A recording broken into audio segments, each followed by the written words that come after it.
The woman stood shivering on his porch, her wedding dress torn and muddied, clutching a carpetbag with white knuckles as rain hammered the timber boards beneath her feet. Colt Whitmore set down his morning coffee with a sharp clink, studying. The stranger through his cabin window as she raised her fist to knock again. "Please," she called through the storm, her voice barely audible above the thunder. "I know you're in there. I can see the lamplight." He'd seen enough desperate folks pass through these Montana mountains to recognize trouble when it came calling. Squared despite the trembling made him pull open the heavy oak door. "Ma'am." He touched the brim of his hat, taking in her pale features and the way her dark hair clung to her cheeks. "You look like you've had a hell of a night. Worse than that." Her green eyes flashed with a mixture of fury and exhaustion. "I'm Isadora. Pemberton and your neighbor Barnabas Crow was supposed to marry me 3 days ago. Instead, he took one look at me stepping off that stagecoach and rode off like his tail was on fire." Colt had wondered why he hadn't seen smoke rising from Barnabas's chimney lately. The old fool had been crowing about his mail-order bride for months, showing off her daguerreotype to anyone who'd listen at Murphy's General Store. "Left you at the altar?" Colt stepped aside, gesturing her in from the cold. "Left me at the stagecoach." Isadora pushed past him into the warmth of his cabin, water pooling around her feet. Apparently the photograph he received was taken when I was 16. I'm 24 now, and according to him, I'm too worldly looking for his tastes. Her laugh held no humor, as if a man who hasn't bathed since Christmas has the right to be particular. Colt found himself fighting back a grin despite the circumstances. Most women would be dissolved in tears by now, but this one spit fire like a cornered wildcat. "So you've been camping at his place for 3 days? Hardly camping?" She sat down, her bag, and began peeling off her soaked gloves. "I broke into his cabin when the storm hit, found it dirtier than a pig pen and smelling worse than a skunk's den. At least now I understand why he needs a wife so desperately no self-respecting. A woman would stay in that hovel voluntarily." The wind rattled his windows, as if the mountains themselves were laughing at the situation. Colt studied her face, noting the determined set of her jaw and the way she carried herself, despite her bedraggled state. This wasn't some helpless flower, wilting from adversity. "What's your plan now?" he asked, moving to stoke the fire. "Next stage, East doesn't come through for another week. I spent my last coins getting here from Boston." Isadora wrung water from her skirts with practiced efficiency. "I've got nowhere to go back to anyway. My stepfather made it clear I was a burden he was eager to shed." She straightened, meeting his gaze directly. "I'm hoping you might know of someone in town who needs help. I can cook, clean, tend sick folks, and I know letters and numbers better than most." Thunder crashed overhead and Colt made his decision. "Can stay here tonight. Tomorrow, we'll figure out the rest." Something flickered across her features, relief, maybe, or surprise that kindness still existed in this harsh territory. "Grateful," she said simply. But her eyes promised she wouldn't forget this mercy. Morning brought crystalline air and the kind of silence that only existed in the high country after a storm had scrubbed the world clean. Colt woke to the smell of bacon frying and coffee brewing luxuries he hadn't experienced in his own cabin for years. Isadora stood at his wood-burning stove, her wedding dress replaced by a simple, gray traveling dress that hugged her curves in ways that made him look twice. She'd somehow tamed her hair into a neat bun, and the morning light streaming through his windows revealed the true color of her eyes, not just green, but green like spring grass with flecks of gold. "Hope you don't mind," she said, not turning. "Around I found eggs from your chickens and some vegetables in your root cellar. I figured it was the least I could do after you took in a stranger. Most strangers don't cook breakfast." He settled at his handmade table, noting how she moved around his kitchen with surprising familiarity. "You learned that back in Boston? Learned it everywhere?" She set a plate before him loaded with more food than he typically ate in 2 days. "My mother died when I was 12. After that, it was either learn to keep house or watch my father and stepfather live like savages." The eggs were perfectly prepared, the bacon crisp without being burned. Colt found himself eating slower than usual, partly because the food was excellent, and partly because he enjoyed watching her efficient movements as she tidied up. Tell me about Barnabas, she said, pouring herself coffee. Is he the sort to come back with second thoughts, or should I consider that door permanently closed? Barnabas Crow is a fool, but he's a consistent fool. Colt wiped his mouth with his sleeve. If he spooked that badly, he won't be back. Pride's about the only thing he's got more of than cowardice. Isadora nodded as if she'd expected as much. Then I need work. What sort of businesses operate in your town? Murphy's General Store, Sally Redbird's boarding house, Doc Henley's, clinic, and about 6 saloons. He paused, studying her face. None of them proper places for a lady like you. A lady like me? Her eyebrows rose. What sort of lady do you think I am? The question hung in the air between them. Colt found himself really looking at her for the first time, not just noticing her beauty, but seeing the calluses on her hands, the practical way she'd arranged his kitchen, the absence of any jewelry, save a simple cross at her throat. The educated kind, he said finally. The kind that reads books and knows how things should be done proper. Education doesn't keep you warm or put food in your stomach. She sat across from him, her coffee steaming between her palms. I came west because I need to survive, not because I want to play at being a pioneer. If that means working in a saloon, then that's what I'll do. Like hell you will. The words came out harder than he'd intended. Sorry, just meant to say there might be other options. She studied his face with those sharp green eyes, such as Colt felt heat rise in his neck. The idea had been forming since he'd woken to the smell of her cooking, but saying it aloud felt like stepping off a cliff. My ranch does well enough, but I could use help with the books, the correspondence with buyers back east, someone who knows letters and numbers like you said. He cleared his throat. Room and board plus wages, separate quarters, of course. Everything proper and respectable. You're offering me work? Her voice held a note of surprise. Even though you've known me less than 12 hours? I'm offering you a chance. He met her gaze steadily. Question is whether you're willing to take it. Isadora was quiet for a long moment, her fingers tracing the rim of her coffee cup. Outside, his horses whickered in the corral, and somewhere in the distance, a hawk cried. What would the townspeople say about you harboring Barnabas's crows rejected? Bride, they'd probably say, I've got more sense than Barnabas Crow. That earned him a smile, the first real one he'd seen from her. All right, Colt Whitmore, I'll work for you. But I want it understood that this is a business arrangement, nothing more. He nodded, ignoring the small stab of disappointment in his chest. Nothing more. But as she reached across the table to shake his hand, her fingers warm and surprisingly strong against his, he wondered if either of them really believed that. 3 weeks into their arrangement, Colt discovered that hiring Isadora Pemberton was either the smartest thing he'd ever done or a form of slow torture designed to drive him completely mad. She'd transformed his ramshackle operation into something resembling an actual business. His correspondence was organized, his books balanced to the penny, and his house cleaner than it had been since his mother died 15 years ago. She'd even convinced him to expand his herd by showing him, with precise calculations, exactly how much profit they could expect. The problem was that she did all of this while being impossibly, distractingly beautiful. The Morrison Ranch wants 2 by 50 head, she announced, looking up from the letter she'd been writing at his kitchen table. I've quoted them a fair price, but I think we can negotiate higher. They're desperate to restock after that harsh winter.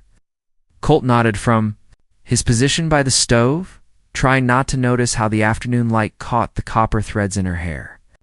Sounds reasonable? You're not listening. She set down her pen and fixed him with that direct stare that never failed to unsettle him.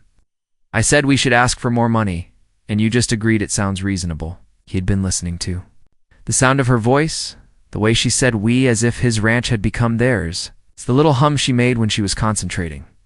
But she was right. He hadn't heard a word about the Morrisons. Sorry, had my mind on other things, such as... She leaned back in her chair, and he caught a glimpse of the hollow of her throat above her collar. Such as the way you look when you're working. Such as how you laugh at my terrible jokes. Such as what it might feel like to kiss you senseless right here at this table. Ranch business, he said instead. Isadora studied him with an expression that suggested she didn't believe him for a second. Over the past weeks, she'd proven uncomfortably good at reading his thoughts. Colt.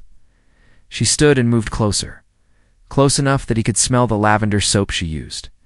Are you having second thoughts about our arrangement? No. The word came out too quick, too emphatic. Why would you ask that? Because you've been acting strange. Avoiding me, barely talking during meals, finding excuses to stay out in the fields until after dark. She crossed her arms. If you want me to leave, just say so. I won't make a scene. The idea of her leaving hit him like a physical blow. In 3 short weeks, she'd become essential not just to his ranch, but to his daily existence. The thought of returning to empty evenings and silent mornings made his chest tight. I don't want you to leave, he said quietly. Then what's the problem? The problem was that he'd fallen in love with her. Completely, irreversibly, desperately in love with a woman who'd made it clear their relationship was strictly business. The problem was that he lay awake at night thinking about her sleeping just across the yard in the small cabin he'd built for her. The problem was that every day made it harder to remember why keeping his distance was the honorable thing to do. The problem, he said carefully, is that people in town are starting to talk. It wasn't entirely a lie. Murphy had made a few pointed comments about Colt's pretty housekeeper. Doc Henley had asked with a knowing grin whether Colt was planning to make his arrangement with Miss Pemberton more permanent. Isadora's face went very still. I see, and what exactly are they saying? Nothing worth repeating. He moved toward the window, putting distance between them. Just small-town gossip. About my reputation? About both our reputations? She was quiet for so long that he finally turned around. She stood with her hands clasped in front of her, her face composed but her eyes bright with what might have been unshed tears. I knew this was too good to last, she said softly. A woman in my position, rejected, alone, dependent on charity people, were bound to draw conclusions. Isadora, it's all right. She straightened her shoulders in that gesture. He'd come to recognize. I'll start looking for other arrangements tomorrow. Maybe Doc Henley needs an assistant, or damn what people think. The words exploded out of him. It's not why I've been keeping my distance.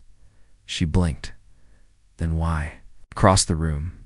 In 3 long strides, stopping close enough to see the gold flecks in her green eyes, close enough to count the freckles across her nose. Because I'm half in love with you, he said roughly. And that wasn't part of our deal. A silence stretched between them like a held breath. Isadora's eyes went wide, her lips parting in surprise, and Colt immediately wanted to take the words back. He'd just destroyed the best thing that had happened to him in years. I shouldn't have said that, he began, taking a step backward, half in love. Her voice was barely above a whisper, but there was something in it that stopped him cold. Only half? He stared at her, trying to read the expression on her face. Isadora, because I've been entirely in love with you for 2 weeks now, and it's been driving me absolutely mad. She moved closer, close enough that he could see the rapid pulse at her throat. Did! You think I hadn't noticed?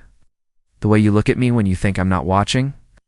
The way you find excuses to brush against my hand when you're passing me papers? The way you've been avoiding me because you're trying to be honorable? You knew? His voice came out rough.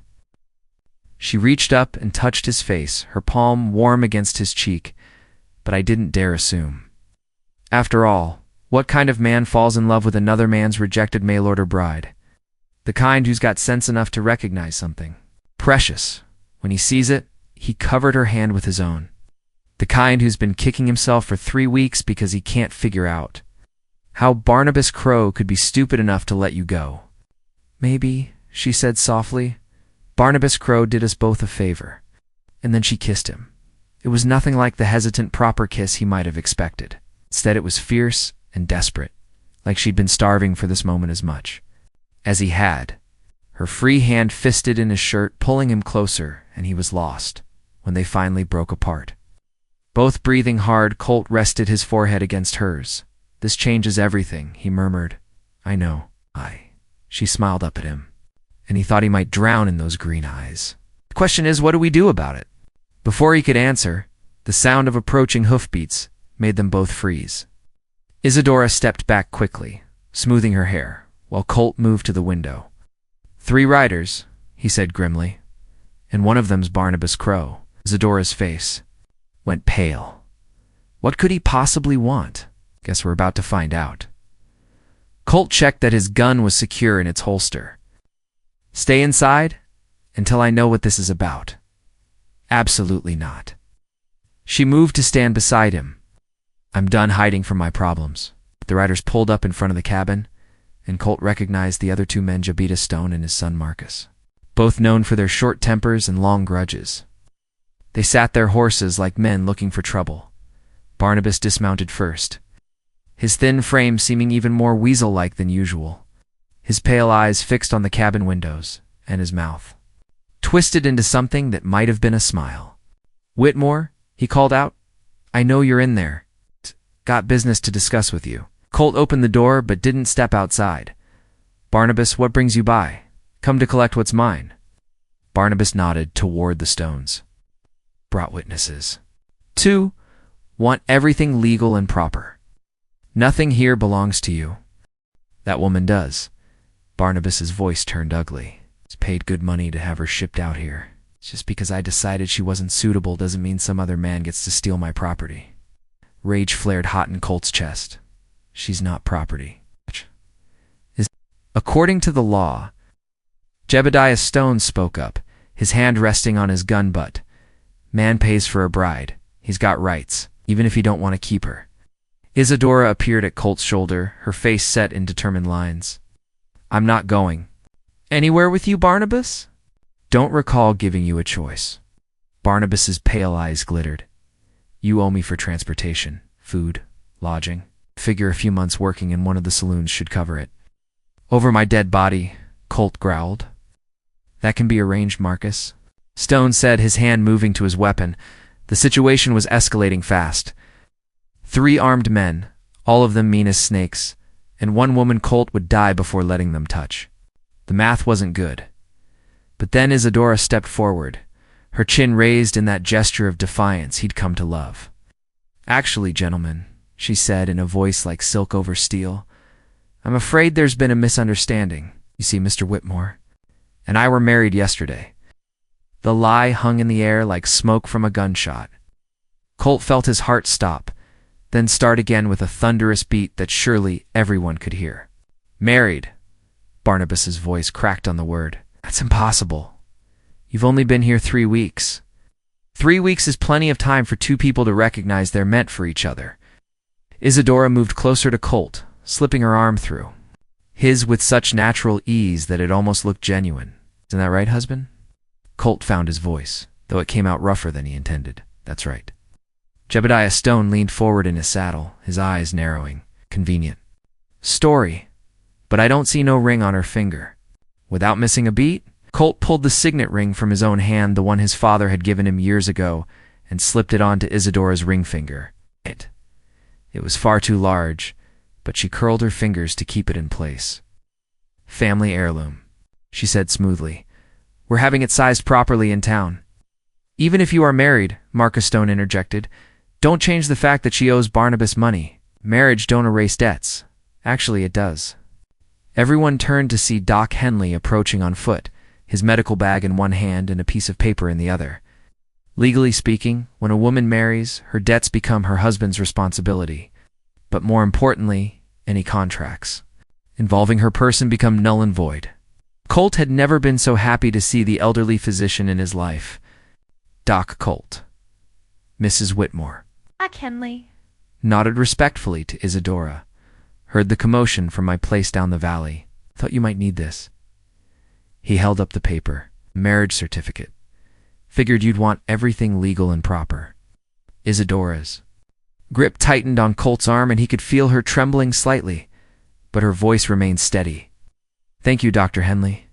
Barnabas snatched the certificate from Doc's hands, studying it with growing frustration.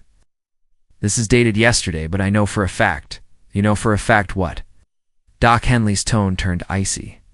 "That you abandoned a young woman who'd traveled 2,000 miles to marry you? You left her stranded without resources or protection? Because if you're looking to air grievances in public, Barnabas, I've got plenty to share about your behavior." The threat was clear. In a town as small as theirs, Reputation mattered more than money. Barnabas flushed red, but he was trapped, and he knew it. "The certificate looks legitimate," Jebediah admitted grudgingly. "And if Doc Henley witnessed it, ... I did indeed." Doc smiled pleasantly. "Lovely ceremony. Very intimate." Colt marveled at the old man's smooth lies. He'd clearly decided to throw his lot in with them, though whether from genuine kindness or simple dislike of Barnabas, it didn't matter. "This ain't over," Barnabas snarled, but his bluster was empty now. "Mark my words, Whitmore, this ain't over. Yes, it is." Colt's voice carried the kind of quiet authority that made smart men step carefully. "You made your choice 3 weeks ago when you rode away. Now live with it." The 3 men mounted up and rode off, but not before Marcus Stone called back. "Congratulations on your marriage. Hope it works out better than you think." The threat in those words was unmistakable. As the sound of hoofbeats faded, Doc Henley turned to face them, his expression serious. "Well, that was exciting. Now, about this marriage of yours, ... Isadora stepped away from Colt, her face flushed. "Dr. Henley, I can explain. No need, my dear. Might be old, but I'm not blind. It's been watching you two moon over each other for weeks." He folded the marriage certificate carefully and handed it to Colt. "Thing is, this document won't hold up to real scrutiny. Had to write it fast, and there are details that don't quite match the county records." "So what happens now?" Colt asked. "Now you have a choice." Doc's eyes twinkled. "You can let the deception stand and hope no one looks too closely. Or ... Double quotes. He paused meaningfully. Isadora's breath caught audibly. "Make it real? I'm ordained, you know. Did my seminary training before I took up medicine. Could perform a proper ceremony right here, right now, with all the legal trimmings." Doc looked between them. "The question is, do you want to?" Colt turned to face Isadora fully, seeing his own wild hope reflected in her green eyes. 3 hours ago, he'd been afraid to admit he loved her. Now he was contemplating marrying her. "Isadora." He took her hands in his, the 2 large rings sliding on her finger. "I know this is crazy. I know we haven't talked about forever, or children, or any of the things people usually discuss before they marry. But I love you. Not half completely, entirely, with everything I am." Tears sparkled in her eyes. "And I love you. But Colt, we hardly know each other. What if we're making the biggest mistake of our lives?" He smiled. "Or what if we're the luckiest people alive?" She laughed through her tears. "When you put it that way, ... is that a yes?" "That's a yes, Doc." Henley beamed. "Well then, let's get you to properly married before anyone else shows up with objections." The impromptu wedding took place in Colt's front yard as the sun set behind the mountains, painting the sky in shades of gold and crimson. Doc Henley had sent word to a few trusted friends, and within an hour, a small crowd had gathered Sally, Redbird from the boarding house, Murphy from the general store, and half a dozen neighboring ranchers who'd known Colt since he was a boy. Isadora had changed into her wedding dress, the same one she'd worn the night she appeared on his porch, but clean now and mended. She'd woven wildflowers into her hair, and as she walked toward him across the grass, Colt thought she was the most beautiful thing he'd ever seen. "Dearly beloved," Doc Henley began, his voice carrying easily in the still mountain air, "we are gathered here to witness the union of Colt Whitmore and Isadora Pemberton in holy matrimony."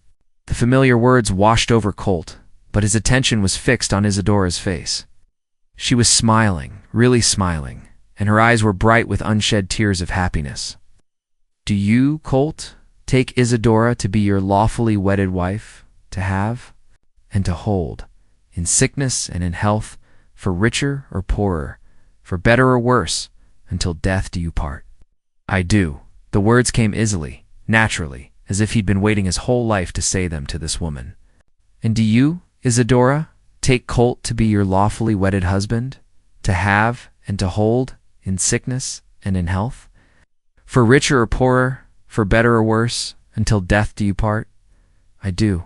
Her voice was strong and clear, carrying across the gathering like a promise. The rings.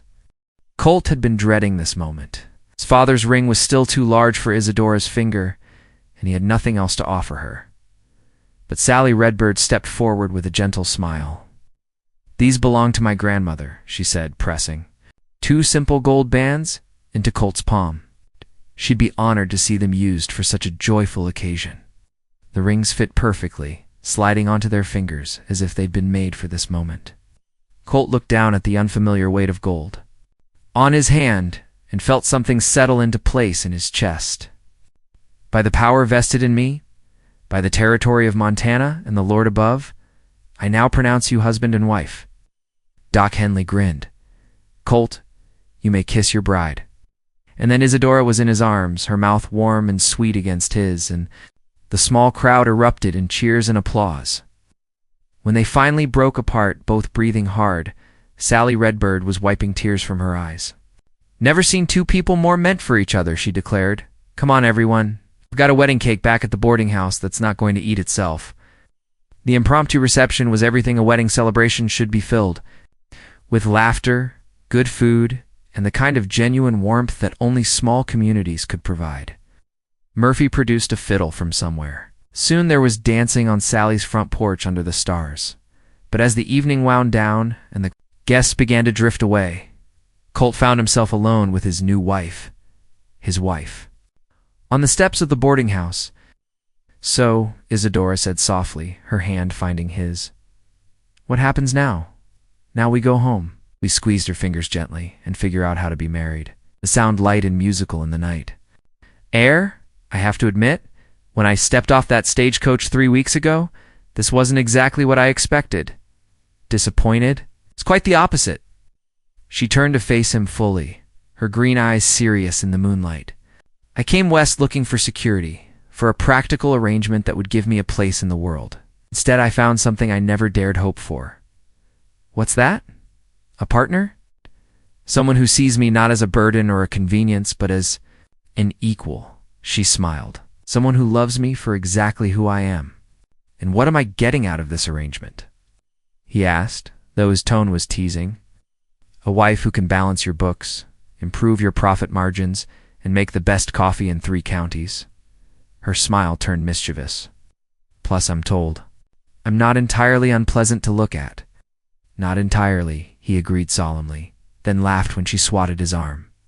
"Actually, Mrs. Whitmore, you're the most beautiful woman I've ever seen. Inside and out, Mrs. Whitmore." She tested the name on her tongue. "I like the sound of that."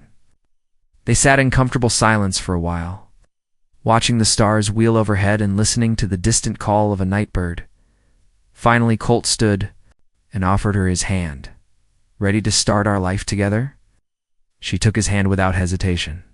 "I've been ready since the moment I saw you standing in that doorway." As they walked back toward his cabin, their cabin, Colt marveled at the strange turns life could take. 3 weeks ago, he'd been a lonely bachelor, resigned to working his ranch alone. Tonight, he was a married man with a future full of possibilities. "No regrets?" he asked as they reached their front door. Isadora rose on her tiptoes and kissed him softly. "Not a single one." And as Colt carried his bride across the threshold of their home, he knew with absolute certainty that whatever challenges lay ahead, they would face them together. 6 months later, Colt woke to the sound of Isadora humming in the kitchen and the smell of bacon frying. But this morning was different. This morning, she was humming a lullaby, her hand resting unconsciously on her still flat stomach as she moved around their expanded cabin. He'd suspected for weeks. Watching the subtle changes in her routine, the way she'd push away coffee in favor of tea, the new softness in her expression when she thought he wasn't looking. But she hadn't said anything yet, and he'd been waiting for her to share the news. In her own time, "Good morning, husband," she said without turning around as he entered the kitchen. After 6 months of marriage, she'd developed an uncanny ability to sense his presence. "Morning, wife." He wrapped his arms around her from behind, his hands covering hers on her stomach. "Sleep well?" She leaned back against his chest with a contented sigh. "Better than I have in weeks. I think the morning sickness is finally starting to ease." There it was, the confirmation he'd been waiting for. Pressed a kiss to her temple, breathing in the familiar scent of her hair. "When were you planning to tell me officially?" "Today, actually." She turned in his arms, her eyes bright. With excitement and just a touch of nervousness, I wanted to be certain. Doc Henley confirmed it yesterday when I went to town for supplies. And you're happy? He searched her face, looking for any shadow of doubt. I know we didn't plan this so soon. Are you joking? He laughed, the sound full of pure joy. Colt, I'm thrilled. Terrified and overwhelmed and completely unprepared, but thrilled. He kissed her then, slow and sweet, pouring all his love and wonder into the gesture.